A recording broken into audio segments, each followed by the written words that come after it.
ओम भगवद गीताय नमो नमः। ओम परमात्माय नमो नमः। भगवद गीता का 18 अध्याय में से आज हम बात करेंगे भगवद गीता का चौथा अध्याय, जिसका नाम ज्ञान कर्म योग। यह अध्याय कर्म और ज्ञान के गहरे रहस्य खोलता है। पापी से पापी भी यहाँ तक ब्रह्म हत्या से भी पार पा सकते हैं ज्ञान के माध्यम से। तो चलिए आसान भाषा में हम इस अध्याय का महत्व समझते हैं। दोस्तों, भगवत गीता का चौथा अध्याय कर्म योग और ज्ञान योग का सुंदर संगम है।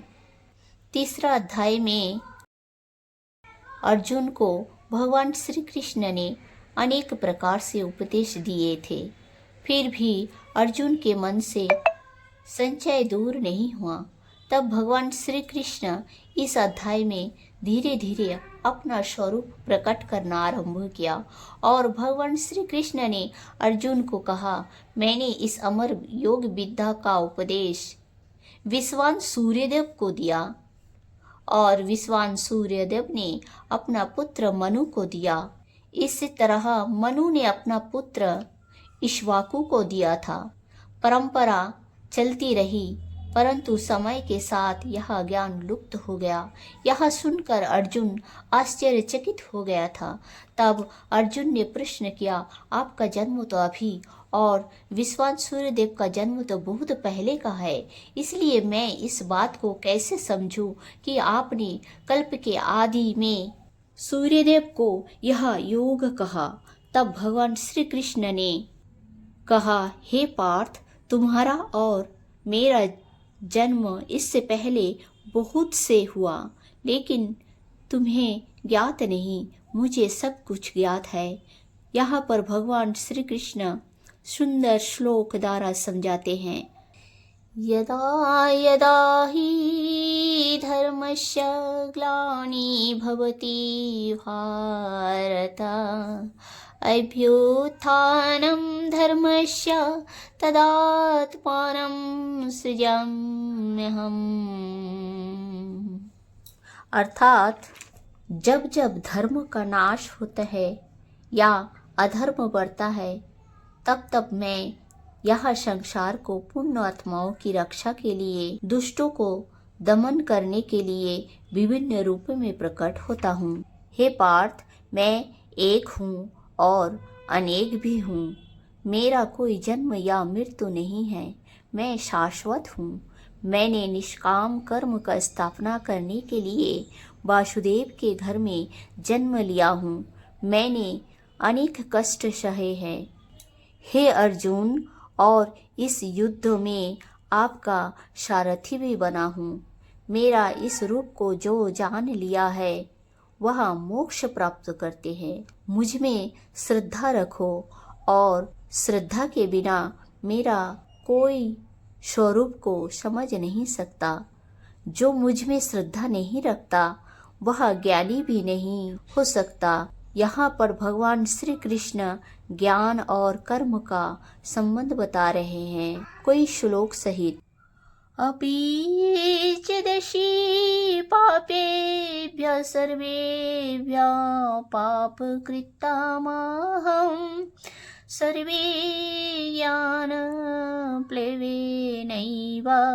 वृजिनं सन्तरेव्यासि।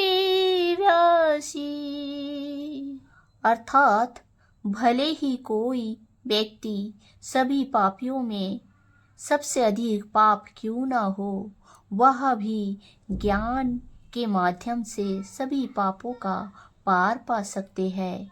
तात्पर्य, श्री कृष्ण के संबंध में अपनी स्वाभाविक स्थिति का सही सही ज्ञान इतना उत्तम होता है कि अज्ञान सागर में चलने वाले जीवन संघर्ष से मनुष्य तुरंत ही ऊपर उठ सकते हैं। हे पार्थ, अपनी बुद्धि को ज्ञान से प्रकाशित करो, फिर प्रकाशित बुद्धि से अनियंत्रित मन को नियंत्रित करो, ताकि मन में दुविधा न रहे, जिससे शांति पाए।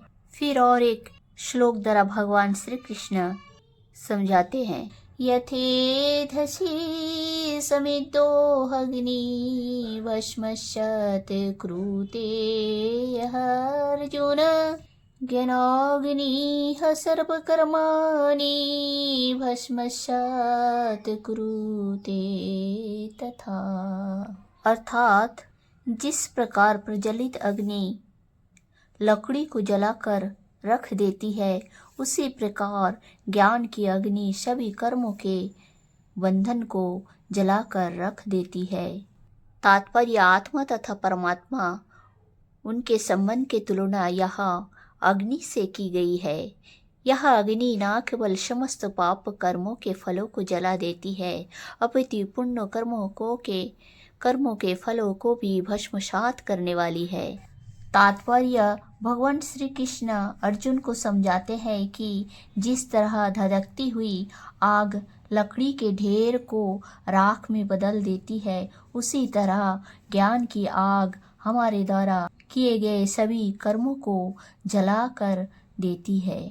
नाहि ज्ञानेन सदृशं पवित्रो मिह विद्यते तत् स्वयं योग संसिद्धिः कालेनात्मानि विन्दति। अर्थात इस संसार में ज्ञान के समान पवित्र करने वाला निस्संदेह कुछ भी नहीं है। ऐसा ज्ञान समस्त योग का परिपक्व फल है। तात्पर्य जब हम ज्ञान की बात करते हैं तो हमारा प्रयोजन आध्यात्मिक ज्ञान से होता है। निस्संदेह ज्ञान के समान कुछ भी शुद्ध नहीं है। अज्ञान से हमारे अज्ञान बंधन का कारण है और ज्ञान हमारी मुक्ति का कारण है। यह ज्ञान भक्ति का परिपक्व फल है। जब कोई दिव्य ज्ञान की अवस्था प्राप्त कर लेता है, उसे अत्यंत शांति खोजने की आवश्यकता नहीं रहती। क्योंकि वह मन ही मन शांति का आनंद लेता रहता है। किंतु जो अज्ञानी और श्रद्धाहीन व्यक्ति शास्त्रों में संदेह करते हैं, वे भगवत नामामृत नहीं प्राप्त करते, अपितु नीचे गिर जाते हैं। अतएव हे अर्जुन, तुम्हारे हृदय में अज्ञान के कारण जो संशय उठ रहे हैं, उन्हें ज्ञान रूपी शास्त्र से काट डालो। हे भारत, हे धनंजय, तुम विश्वास से खड़े हो जाओ और युद्ध करो। तो दोस्तों, चौथा अध्याय हमें सिखाता है कि कर्म, ज्ञान और भक्ति का संतुलन बना के रखना ही सच्चा कर्म है। हमें अपने कर्म कर्तव्यों की पूरी निष्ठा से निभाए, साथ ही भक्ति और श्रद्धा के साथ ईश्वर से जुड़े रहने का कोशिश करनी चाहिए। तो दोस्तों, चौथा अध्याय हमें सिखाता है कि कर्म, ज्ञान और भक्ति का संतुलन बना के रखना ही सच्चा कर्म है। यह अध्याय आपको कैसा लगा कमेंट पर जरूर बताएं। यदि आप हमारे चैनल पर नए हो तो सब्सक्राइब करें, लाइक करें, शेयर करें। कमेंट पर बताएं आपको कैसा लगा। फिर मिलते हैं 5वां अध्याय के साथ। जय श्री कृष्ण।